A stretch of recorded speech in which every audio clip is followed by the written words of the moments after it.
The 2026 World Cup could make FIFA so much money that the organization might earn more than $100 million per match. Not per month, not per week, per match. And here's the crazy part: FIFA doesn't play football. It doesn't own a football club. It doesn't sell football boots. So, how does it make billions from a game it doesn't even play? And why are countries willing to spend billions just for the chance to host it? The answer reveals one of the greatest business models in sports. Every 4 years, the World Cup takes over the planet. Fans fill stadiums. Cities overflow with tourists. Billions of people tune in from every corner of the world. For 1 month, football becomes the center of global attention. Most people think the biggest winner is the team that lifts the trophy. But there may be another winner. One that wins regardless of who scores, who loses, or who becomes world champion. And that winner is FIFA. But to understand why, we need to follow the money. Let's start with a simple question. How much money does FIFA actually make? For the 2026 World Cup cycle, FIFA expects to generate around $13 billion in revenue. To put that into perspective, that's more than the annual economic output of some countries. And nearly $9 billion of that is expected to come from the tournament year itself. So, where does the money come from? Most people assume it's ticket sales. Wrong. The biggest source is television. Think about it.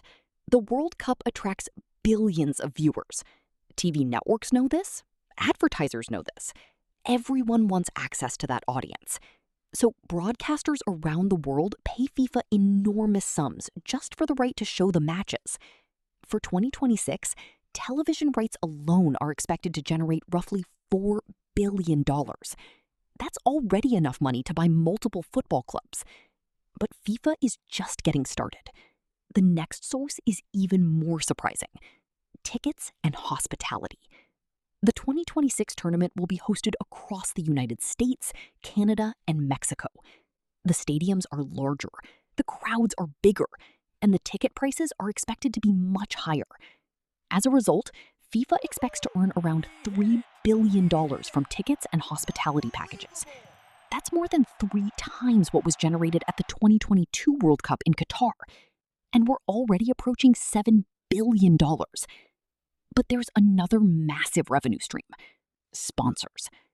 Global brands compete fiercely for a place at the World Cup. Why? Because for 1 month, the tournament captures the attention of the entire world.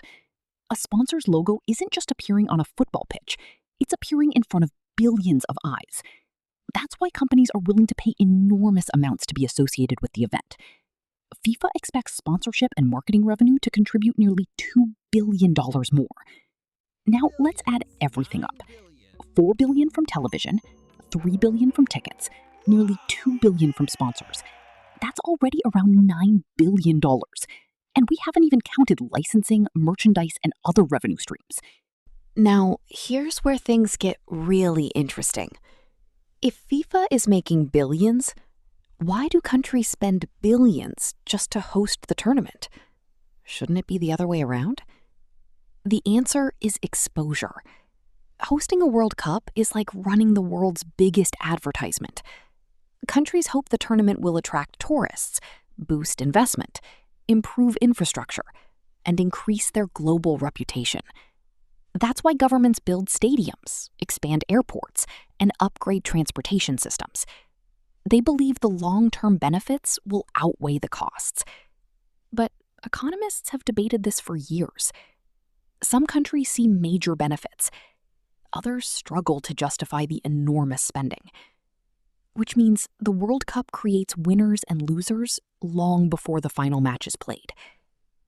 But through all of this, one organization remains in a remarkably safe position: FIFA.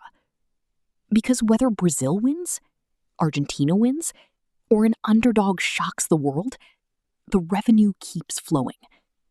The money doesn't depend on who lifts the trophy. It depends on the tournament existing. And FIFA owns the tournament. That's the real secret. FIFA isn't selling football. It's selling attention. Billions of people watching. Billions of people talking. Billions of people caring. And in today's world, attention is one of the most valuable assets on Earth. When fans watch the World Cup, they see goals, drama, and unforgettable moments. But behind every match is a business machine generating billions of dollars. Broadcasters pay to show it. Sponsors pay to be seen. Fans pay to attend.